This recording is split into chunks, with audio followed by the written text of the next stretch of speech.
How we doing, guys? Figured I'd jump on here because I haven't done a podcast in a long time. Obviously, just me solo today. We'll get Tom back on eventually, but he's busy, so you're going to have to put up with me just ranting and raving. Alright, guys, jumping in. You're going to see me alternating between two screens here. Just have to put up with it, I'm afraid.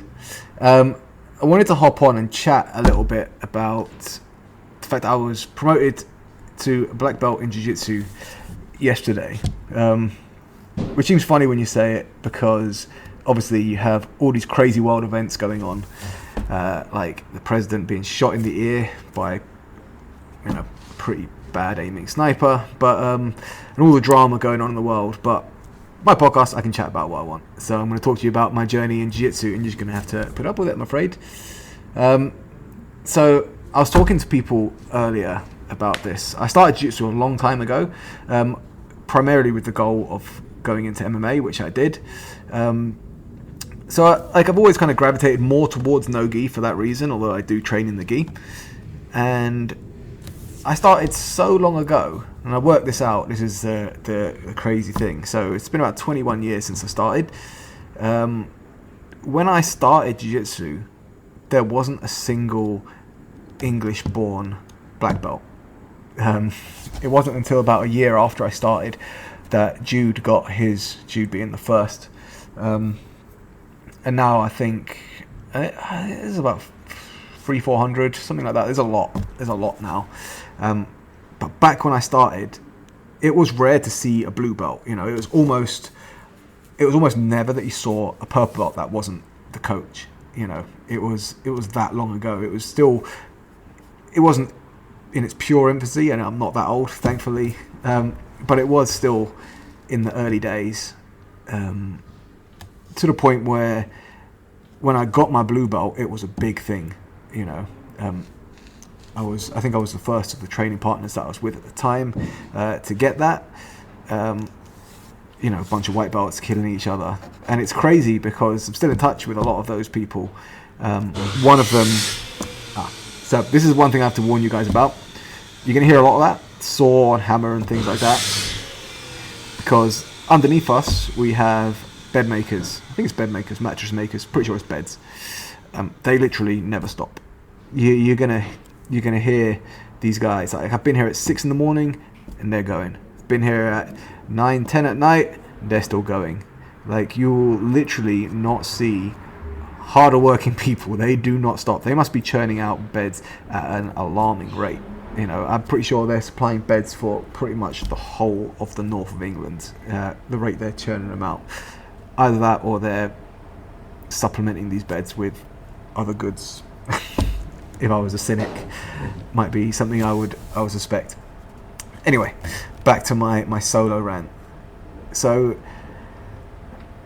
throughout the time that I trained jits, there was points where I took time away from the mats, and I'm going to talk about that in detail. I haven't really spoken about it with anyone before, but I figured it's a good time to talk about it, seeing as I'm at the next step in my journey. So obviously, I fought professionally MMA for a while, and once I had my last fight, I didn't know it would be my last fight at the time, but at that point in time, there wasn't much money in MMA. I was broke, I'd moved back home to try and save some money, and like MMA wasn't what it was now. There wasn't much in terms of making a wage on it to survive. So I got to a point where I realized, like, I'm probably not going to make a living doing MMA, and now I've racked up a bunch of debt. I need to go back to work. So I always had in my mind the goal. So I wanted to fight in Wembley Arena, which I did, and I fought in MEN Arena. And for me, those were like two big steps that, like, I never thought possible when I started. And once I ticked those off, I figured, like, that's going to be the ceiling for where I can go in terms of income, in terms of exposure. So I better start working again. And I'd always planned to go back to it, and I never did. And this is kind of where I took possibly, well, definitely the longest break. Just wait for that to die out. All right, everyone, thanks for jumping in.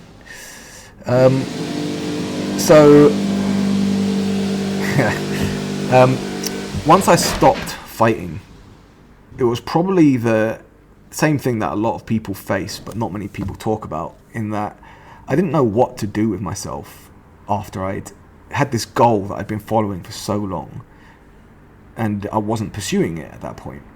And I was lost.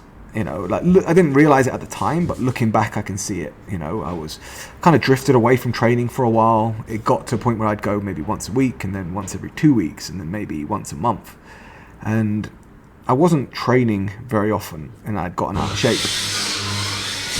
It's one of those things that you take for granted. You don't realize that everything is finite. That you have in your mind a degree of fitness and capability that you think you're always going to be able to achieve. It's only after time off that you realize that it's not the case. It's very fluid. You're either going to improve or you're going to degrade. And I hadn't realized how unfit I'd gotten until I went for a run with one of my friends. Now, this guy is like my best friend. He was very heavy. He'd lost loads of weight. So I thought he was over 20 stone at one point, and he got down to about 11 stone. Got really into his fitness. He was doing he'd done a triathlon and all this. And I went running with him one day. So one evening, we went out running. But back up a little bit, he was always one of the people that when I'd stopped fighting, he would always tell me, "You got to go back to it. It would be sick. I think he knew that I needed that kind of anchor in my life. And he's always telling me, go back, one day you're going to get to be a black belt. And I'd always fob him off. I would be like, yeah, I'll go back. And then more time passed and I hadn't gone back. And I'd always kind of had in my mind I would go back, until that one day we went for a run. And when we went running with him, this was the first time ever that I couldn't keep up with him. So we were running along and I was just struggling. I could not keep pace with him. And I remember feeling shocked that, this guy who had been so out of shape and gotten himself in shape was dusting me. But I wasn't as shocked as he was. I could see it in his eyes, how shocked he was that I couldn't keep up with him. And it made me realize at that point that he'd kind of looked to me as the fit friend, and a fitness inspiration, and he couldn't believe that at that point he was fitter than me. And I never told him, but that moment, when I saw the look on his face, that was the moment that I decided, he's right, I have to go back to jits. I've just been fucking around and not taking it serious, and I've gotten out of shape, and I knew then that he was right and I needed to go back. So I made a promise to myself that day, and I never told him, that one day I would go back, and didn't care how long it took. One day I would get a black belt tied around my waist, and he would be proud of me again. And that was probably 11 or 12 or more years ago, because that friend passed away more than 10 years ago. And I feel like yesterday I finally kept the promise to him that I made all those years ago. And it's something that I've never really spoken about, but I feel like this huge weight has been lifted off of my back for achieving that, It was something that I'd not really thought about, that moment when I made that promise that I would get back to it. But it kind of hit me yesterday, that I finally kept my word to him that I would get there. And, it's 21 years from white to black, because I had that break in the middle, which stretched out for quite a while. And yeah, it feels good to achieve that. It feels good to reach that milestone. And I feel glad that I got the opportunity to compete for the belt. So at ABT, they were doing super fights, and they got me a super fight with one of my training partners, who is probably the hardest round for me. Like, me and him absolutely bray each other every time we roll. And not only that, so it was a good, hard, close match. And it ended from the position. So we don't sub each other very often in training, but when we do, it's almost universally from the exact position we found ourselves in. If he catches me, it's with some kind of footlock from the 50-50 position, and if I catch him, it's very much the same. It's very rare that we heel hook each other. It's usually a footlock. So after a lot of scrambling, we ended up in the 50-50 position, as we tend to find ourselves in. And in my mind, the feeling there was... I can't explain what was going through my mind at that point, because I didn't know, obviously, that this was going to be the opportunity to get to the black belt. I just thought it was a super fight. But I knew that we'd arrived in the position where this was probably my best chance to win, but it's also probably his best chance to win, and I knew that when we wound up there, it was going to be touch and go. We were there for quite an extended period with a lot of near misses from both, and luckily, things came out in my favor that time. I said to him, literally, the amount of times we've been there, you could run that scenario back 5 or 10 times and you get a different winner every time, because either we disengage completely, or if we sit in that position, eventually one of us is going to get caught. It just so happened that this time it was me that got the catch. And at that point, I went to walk off the mat, and Jay kind of calmly said to wait here, and that's when Roberto came out and awarded me the black belt. Obviously, being Roberto's third black belt, I feel very proud, privileged to have that tied around my waist, because you are proud of the people that you promote. So for him to see that in me and to award me the black belt was, it was a big thing for me, because he's the coach that I look up to. He's still the coach that can absolutely smash me when we roll. So for him to award that to me meant a lot. It was, I can't explain the mix of emotions, I felt unbelievably happy to have been awarded the black belt after all those years, to reach the culmination of that journey, because it's a life journey realized, and when I started training, there just weren't any, like I said, literally there weren't any British black belts around, and so when I started as a white belt, it was an impossible goal. To get to be a black belt was just something that was never going to happen. You just never thought that you'd get there. But like anything, you just keep at it, and you keep showing up, and you keep showing up, and eventually, you start to realize, what, if I stick at this, I can get there. This is something that I can reach. I just need to keep showing up. And like I say, I didn't want to get the black belt for time served. So to have the ability to have a match for it and win it was obviously a great thing. And I felt bad. I felt conflicted afterwards. So I gave a training partner a hug and I told him I was sorry, because I felt obviously massively happy that I'd reached that milestone for myself. But also I felt bad that I'd stopped him reaching that milestone, because he deserves it as well. He is literally the hardest training round I get. He's probably the guy that submits me most often, outside of my coach, obviously, who just smokes me whenever I roll. But I roll with him more often. So obviously he does sub me more often. And like I say, we're always like this, just leveling up. So felt good, but I did feel bad that I'd kind of thrown that spanner in the works for him. But I mean, every dog gets his day, and yesterday just happened to be my turn. Oh, there we go again.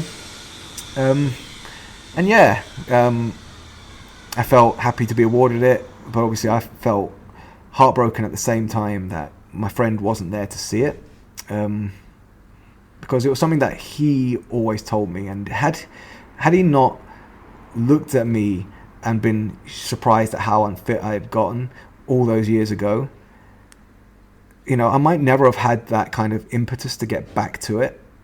It was the fact that I could see in his eyes how surprised he was that I couldn't keep up with him.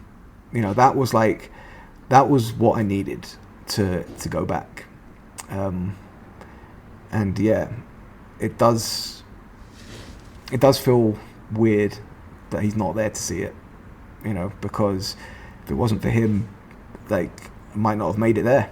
And obviously I'm also incredibly grateful to all of my training partners.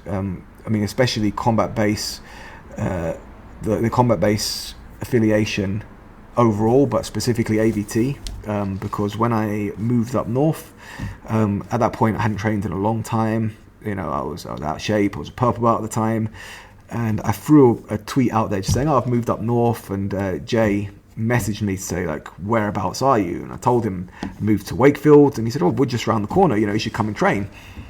And had he not have reached out and invited me down to train, I don't know when I would have found my way back to the mats.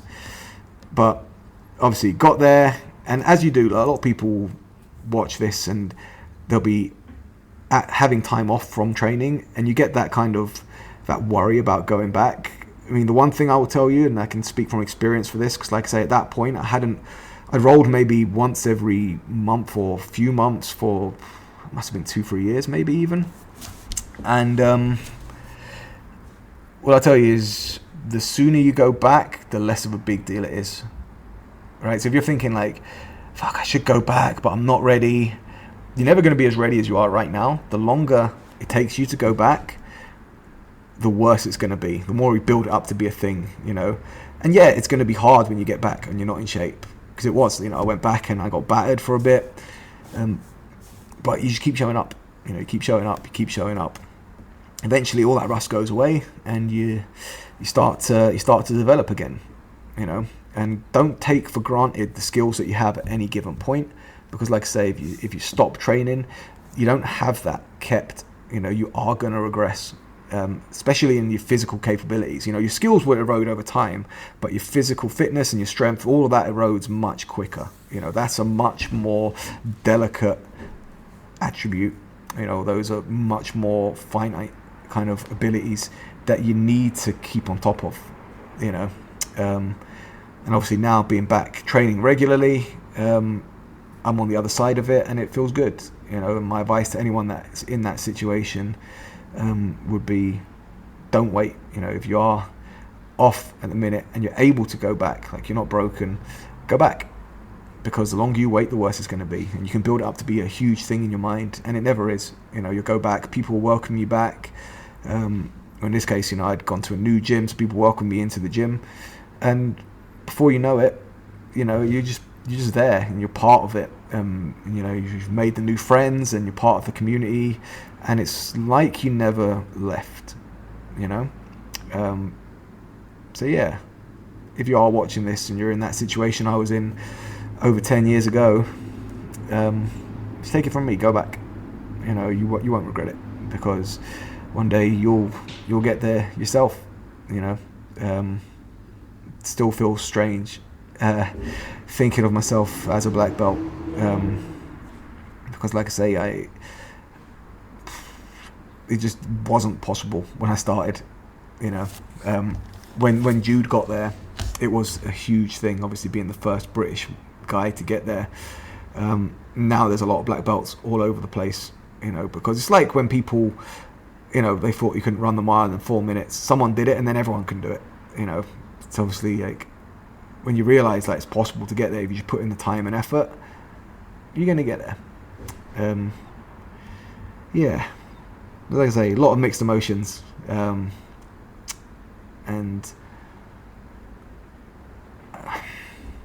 I feel like I earned that for my friend, you know. I hope wherever he is now, you know, one day, like if there is anything after all this, you know, he'll see that I finally kept that promise to him. You know, we made it. And yeah, that's about all I wanted to say. You know, it feels good to kind of tell that story because I've not really told anyone, you know. So yeah, I'm going to save this. I'm going to put it up on the podcast channel.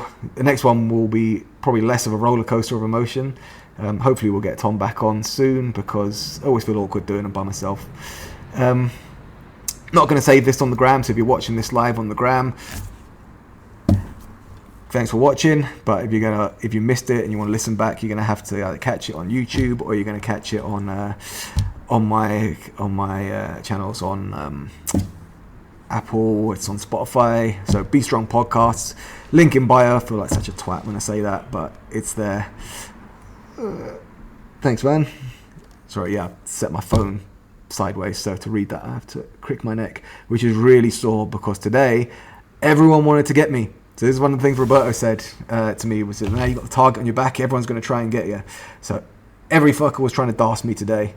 And I had it in my mind, like my first rolling session as a black belt, I don't want to get tapped. You know, I want to set the tone and start it well. So was putting some pretty tight DARSes and like a meathead, fought my way out of them. So turning my head like this to read your comments, even though they're nice comments, yeah, it hurts.